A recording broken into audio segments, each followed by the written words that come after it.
গুৰুত্বপূৰ্ণ খবৰ শিৱসাগৰত এখন ব্যৱসায়ী প্ৰতিষ্ঠানৰ ভয়ংকৰ কাণ্ড চাউলৰ নামত বিক্ৰী কৰিছে বৰবি আৰু এই ভয়ংকৰ কাণ্ডত এতিয়া উত্তেজনাৰ সৃষ্টি হৈ পৰিছে দল সংগঠনৰ লগতে স্থানীয় ৰাইজৰ পুনৰবাৰ উল্লেখ কৰিছে শিৱসাগৰত এক ব্যৱসায়ী প্ৰতিষ্ঠানৰ ভয়ংকৰ কাণ্ড চাউলৰ নামত বিক্ৰী কৰিছে বৰবি শিৱসাগৰৰ LKB ৰোডৰ এখন ব্যৱসায়ী প্ৰতিষ্ঠানৰ এই ভয়ংকৰ কাণ্ড শিৱসাগৰৰ LKB ৰোডৰ বিষ্ণু ভাণ্ডাৰ নামৰ ব্যৱসায়ী প্ৰতিষ্ঠানখনত যোৱা কিছুদিনৰ আগতে অস্বাস্থ্যকৰ চাউল বিক্ৰী কৰি দল সংগঠনৰ লগতে ৰাইজৰ ৰোষত পৰিছিল যদিও পুনৰ এজন গ্ৰাহকক নিগনি কুটা তথা নিগনিয়ে খোৱা গাখীৰৰ পেকেট বিক্ৰী কৰিছিল আৰু নিগনি খোৱা সেই সামগ্ৰী বিক্ৰী কৰাৰ পিছতে এতিয়া বিপদত পৰিছে প্ৰতিষ্ঠানটোৰ স্বত্বাধিকাৰী কৃষ্ণ চাহে পুনৰবাৰ উল্লেখ কৰিছোঁ অস্বাস্থ্যকৰ চাউল বিক্ৰী কৰি আৰু নিগনি খোৱা সেই পেকেট বিক্ৰী কৰি এতিয়া প্ৰতিষ্ঠানটোৰ স্বত্বাধিকাৰীয়ে এতিয়া বিপদত পৰিছে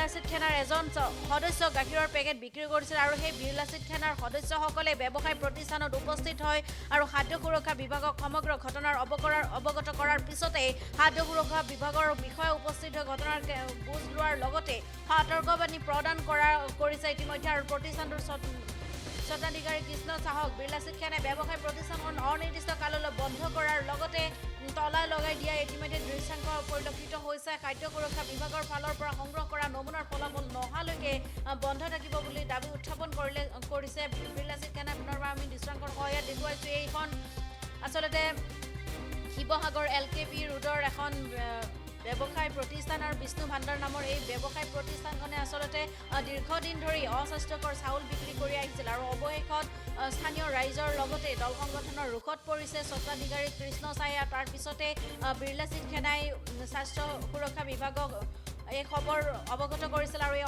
খবৰ অৱগত কৰাৰ পিছতে এতিয়া স্বাস্থ্য বিভাগৰ কৰ্মচাৰীয়ে আহি পেলাই অনিৰ্দিষ্টকাললৈ বন্ধ কৰাৰ লগতে ঘটনাৰ বুজ লোৱাৰ লগতে সতৰ্কবাণী প্ৰদান কৰিছে প্ৰতিষ্ঠানটোৰ স্বত্বাধিকাৰী কৃষ্ণ চাহক লগতে অনিৰ্দিষ্টকাললৈ বন্ধ কৰাৰ লগতে তলাই লগাই দিয়াৰ এই দৃশ্য আচলতে পৰিলক্ষিত হৈছে খাদ্য সুৰক্ষা বিভাগৰ ফালৰ পৰা সংগ্ৰহ কৰাৰ নমুনাৰ ফলাফল নহালৈকে এনেদৰে বন্ধ থাকিব বুলি দাবী উত্থাপন কৰিছে দল সংগঠন টোৱে পুনৰবাৰ উল্লেখ কৰিছোঁ শিৱসাগৰত এখন ব্যৱসায়ী এইখন আচলতে বিষ্ণু ভাণ্ডাৰ নামৰ এইখন ব্যৱসায়ী আচলতে দীৰ্ঘদিনৰ পৰা অস্বাস্থ্যকৰ চাউল বিক্ৰী কৰি আহিছে স্থানীয় ৰাইজক আৰু এইবাৰ আচলতে ৰোষত পৰিছে ব্যৱসায়ী প্ৰতিষ্ঠানখনৰ স্বত্বাধিকাৰী আৰু অৱশেষত সেই স্বত্বাধিকাৰীৰ ওপৰত বিৰলাচিত থানাৰ সদস্যসকল ব্যৱসায়ী প্ৰতিষ্ঠানত উপস্থিত হৈ খাদ্য সুৰক্ষা বিভাগক এই খবৰ অৱগত কৰিছে আৰু খাদ্য সুৰক্ষা বিভাগ উপস্থিত হৈছে ইতিমধ্যে সেই ঘটনাৰ বুজ লোৱাৰ লগতে সতৰ্কবাণী প্ৰদান কৰিছে প্ৰতিষ্ঠানটোৰ স্বত্বাধিকাৰী কৃষ্ণ চাহক বিৰলাচিত থানাই ব্যৱসায়ী প্ৰতিষ্ঠানখনত অনিৰ্দিষ্টকাললৈ বন্ধ কৰাৰ লগতে তলাই লগাই দিয়াৰ দৃশ্য ইতিমধ্যে পৰিলক্ষিত হৈছে খাদ্য সুৰক্ষা বিভাগৰ ফালৰ পৰা সংগ্ৰহ কৰা নমুনাৰ ফলাফল নহালৈকে বন্ধ থাকিব বুলি দাবী উত্থাপন কৰিছে বিৰলাচিত থানাই দলটোৱে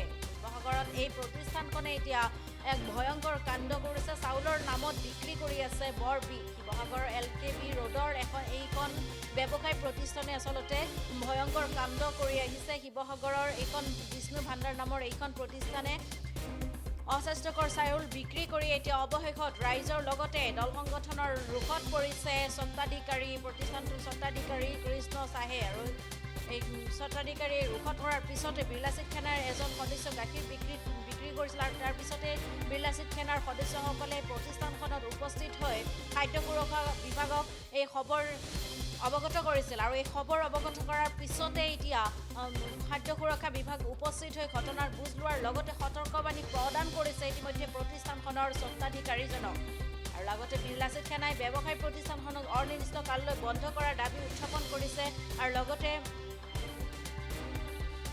সমগ্ৰ এই নমুনাৰ ফলাফল নহালৈকে বন্ধ থাকিব বুলি দাবী উত্থাপন কৰিছে বিৰলাচিত থানাই পুনৰবাৰ উল্লেখ কৰিছোঁ অনিৰ্দিষ্ট কাললৈ বন্ধ কৰাৰ লগতে তলাই লগাই দিছে সংগঠনটোৱে আৰু খাদ্য সুৰক্ষা বিভাগৰ ফালৰ পৰা কোনো ধৰণৰ সংগ্ৰহ কৰা নমুনাৰ ফলাফল নহালৈকে বন্ধ থাকিব বুলি ইতিমধ্যে দাবী উত্থাপন কৰিছে বিৰলাচিত থানাই আমি এই মুহূৰ্তত মন্তব্য আছে আমি মন্তব্য আগবঢ়াইছোঁ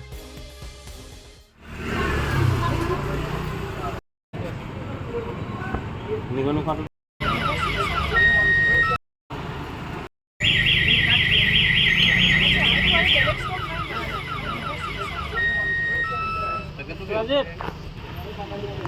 এটা টেপ মাৰি পেলাই পঠিয়াই দিছে।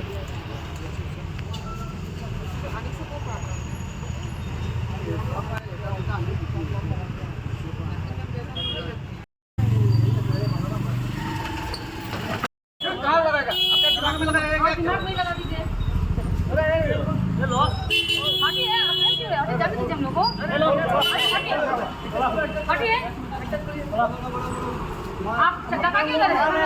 ओए, धक्का क्यों दे रहे हैं आप? किसका दिए? आप धक्का क्यों दे रहे हैं? क्या कोई जुर्म किया है क्या? अभी तला मार दो।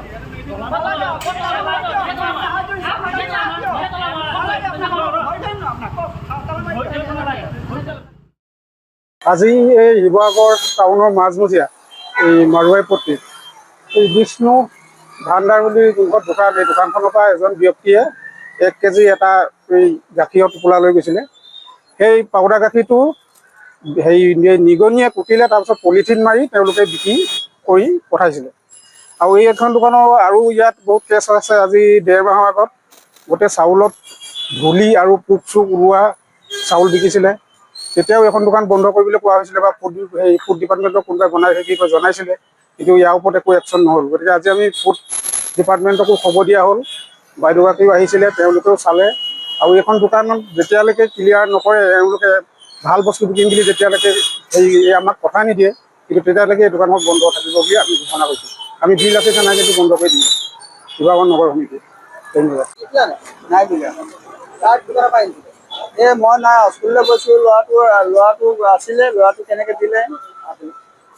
ল'ৰাটো দোকানৰ হয় আমুকটো পেকেট দোকানৰ হয় নাই? দোকানৰ হয় বুলি জানো।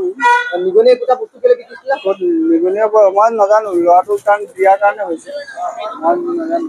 বিকিবৰ কাৰণে থৈছিলা কাৰণে বিকিছে বস্তুটো? বিকিবৰ কাৰণে থৈছিলা কাৰণে বিকিছে? বস্তুটো আছিলে, এটা এইটো দি দিলে। নিগনিয়ে গোটা বস্তু খালে আজি মানুহ বেমাৰ হৈছে, কি হ'ব? এইটোতো নজনাকে দিছে, জানিলে ক'ত দিলে? অলপ দিন আগত তোমালোকে চাউলৰ খেলি মেলি কৰিছিলে, তোমালোকে পচা চাউল বিকিছিলে। চাউল পচা নহয়, চাউল চিজ আছে। এই পেকেটটো তোমালোকৰ দোকানৰ হয়? কোনটো? যিটো আমুল স্প্ৰে আছিলে, আমুল স্প্ৰে ল'ৰাটো দি দিছে, মই নথকা অৱস্থাত দিছে। তোমাৰ দোকানৰ নামটো কি? বিষ্ণু ভাণ্ডাৰ। কোনডোখৰ জেগাত আছে? LK বিৰোধ। বিলাসী শৰ্মা সেনাৰ নগৰ সমিতিৰ এজন মানে সৈনিকৰ ঘৰৰ দেউতাকে আহি পেলাই এই দোকানখনৰ পৰা অলপ বজাৰ কৰিলে, ঘৰুৱা ৰেচন কিবা বজাৰ কৰিলে। তেতিয়া তাতে এটা গাখীৰৰ পেকেট লৈ গৈছিলে, আমুল স্প্ৰে, যিটো গাখীৰৰ পেকেট নিগনিয়ে খোৱা আছিলে আৰু তেওঁলোকে টেপ মাৰি পেলাই দি পঠিয়াই দিছে। তাৰপিছত যেতিয়া সেই ল'ৰাজনৰ ঘৰত গৈ পেলাই ঘৰৰ মানুহে যেতিয়া বস্তুটো চালে, যেতিয়া সেইটো টেপ মৰা দেখিলে, তেতিয়া তেওঁক যেতিয়া অৱগত কৰিলে, তেতিয়া সেই ল'ৰাজনে লগালগ আমাক জিলা সমিতি আৰু নগৰ সমিতিক অৱগত কৰিলে কথাটো। তেতিয়া আমি আহিলোঁ, আহি পেলাই যেতিয়া দোকানখন কোনখন চাওঁ বুলি আহিলোঁ, দেখিলোঁ যে দোকানখন আগতে এনেকুৱা এটা ঘটনা হৈ গৈছে। ইয়াতে আপোনাৰ বেয়া চাউল বিক্ৰী হৈছিল আজি কেইদিনমানৰ আগতে। তেতিয়াও এই দোকানখনৰ এটা নিউজ আমি দেখিবলৈ পাইছিলোঁ, বাজিছিলে। আৰু এতিয়া যেতিয়া আকৌ একেটা ঘটনাই ঘটিছে, চাউলৰ বদলি এবাৰ গাখীৰৰ পেকেট ওলাইছে, তেতিয়া ইয়ালৈকে আমি কুৱেশ্যন কৰিবলৈ আহিছিলোঁ, তেতিয়া সি উল্টাই আমাক মানে অকণমান দাদাগিৰি কৰা টাইপতে কথাবিলাক কৈছিলে। তো সেইকাৰণে আমি ফুড ইন্সপেক্টৰ মেমক মাতি দিলোঁ। তো মেমক মই আমাৰ বিলাসী থানাৰ মজিয়াৰ পৰা এটাই সকিয়নি দিছোঁ যে এইবিলাক কাম অকল যে সংগঠনে কৰিব লাগিব এইটো কথা নহয়, এইটো তেওঁলোকৰ এটা দায়িত্ব আছে। তেওঁলোকে শিৱসাগৰ প্ৰত্যেকখন দোকান প্ৰতি মাহত ভিজিট কৰিব লাগে। প্ৰত্যেক মাহৰ ভিজিটত কি বেয়া আছে, কি নাই চাব লাগে, চাই পেলাই দোকানখনৰ ওপৰত ব্যৱস্থা ল'ব লাগে। কিন্তু তেওঁলোকে তেওঁলোকৰ দায়িত্বৰ পৰা গাফিলতি কৰাৰ কাৰণে আজি এনেকুৱা এটা ঘটনা আজি শিৱসাগৰত আকৌ ঘটিবলৈ পাইছে। এতিয়া আমি বিলাসী থানাই এই দোকানখন আমি বন্ধ কৰাই দিছোঁ অনিৰ্দিষ্টকাললৈকে। আৰু যেতিয়া যিকোনো খবৰৰ বাবে যোগাযোগ কৰক 7099017330 লগতে 7099017110 নম্বৰত।